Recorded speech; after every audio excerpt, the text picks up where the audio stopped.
Okay, so if you're running a business right now, the biggest question you're facing with AI isn't if you should use it, it's how. And honestly, this one choice could be the difference between leading the pack for the next decade or just getting completely left in the dust. So let's dig into what might be one of the most important strategic decisions you ever make. Look, the real threat here isn't your old rival getting some new AI tool a little faster than you. The real, genuine danger is a whole new type of company, one that's built from the ground up with AI as its absolute foundation. These guys aren't just playing the game a bit differently, they are fundamentally changing the rules of the game itself. And that forces every single one of us to ask a really tough question. Is your company built on a solid pre-AI foundation, or is it actually ready for this new world? Let's figure out exactly where you stand. All right, here's how we're going to break it all down. First, we'll talk about the big strategic split in AI. Then, we'll get super clear on the two main paths, augmenting versus going native. After that, we'll look at the crazy economic impact of that choice, unpack the trap that catches so many existing companies, and finally, give you a framework for choosing your own path forward. So let's start with what I call the AI strategic fault line. Think of it like a massive crack running through the entire business world. On one side, you have companies just trying to make what they already do a little bit better with AI. And on the other, you have companies using AI to build something the world has never seen before. Where you decide to build your company is everything. So let's get into the specifics, right?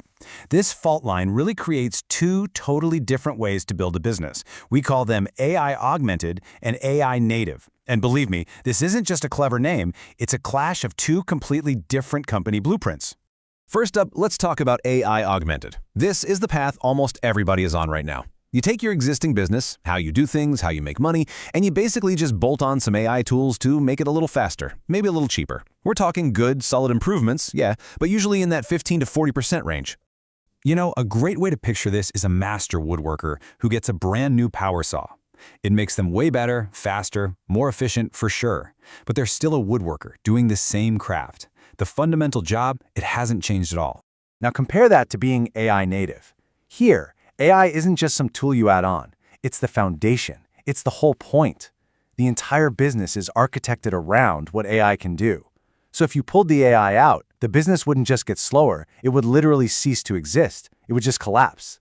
So the analogy here is a completely automated factory. In an AI-native company, the AI isn't just helping the workers. It is the entire production line. You take out the robots, and you don't have a slow factory, you have an empty building. And this is where the stakes get really, really clear. Just look at the difference. An augmented business gets a nice incremental boost. A native one gets a foundational advantage that's 10, maybe even 100 times better. Scalability goes from linear to exponential. This is exactly why the disruption risk is so high for augmented companies. They're just playing a different and frankly a much weaker game. Okay, so what does this all mean for the bottom line? Let's follow the money, because this architectural split isn't just some academic theory. It has massive, real-world financial consequences that create very clear winners and losers. Let's use a real-world example. Picture a traditional, big-name law firm. They bring in a slick AI tool to help their junior lawyers do legal research faster. It's a smart move. They get more efficient, they save some money on those billable hours. It's a win. And the result, it looks something like this. They get a solid, tangible 20% boost in how efficient they are. And that's great, right? They're doing the same work, just better. But hold that thought for a second. Because while that's happening, a brand new AI-native legal tech startup pops up. Their business isn't built around lawyers at all. It's built entirely around an AI that does all the research. They barely have any staff doing that work, which means the cost to serve one more client is, well, it's practically nothing. And here's the punchline. The augmented firm got 20% better. That's a solid win. But the AI-native startup, it is 60 times more efficient. That's not just an improvement. That's an entirely different economic universe. The traditional firm, with its old cost structure, simply cannot compete with that math. So this leads to the most obvious question in the world. If being AI native is so ridiculously powerful, why don't all the big established companies just switch? Well, it's because they fall into what's become a very predictable and very dangerous trap. The problem, in one word, is inertia. By the time a big, successful company really sees the AI native threat for what it is, it's often too late. They're already locked in.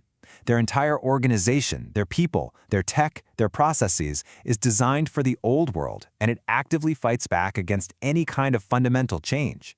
This lock-in really comes from three places. First, you've got incentive misalignment. I mean, think about it. Your senior leaders built their entire careers on the old model. They're not exactly excited to tear it down.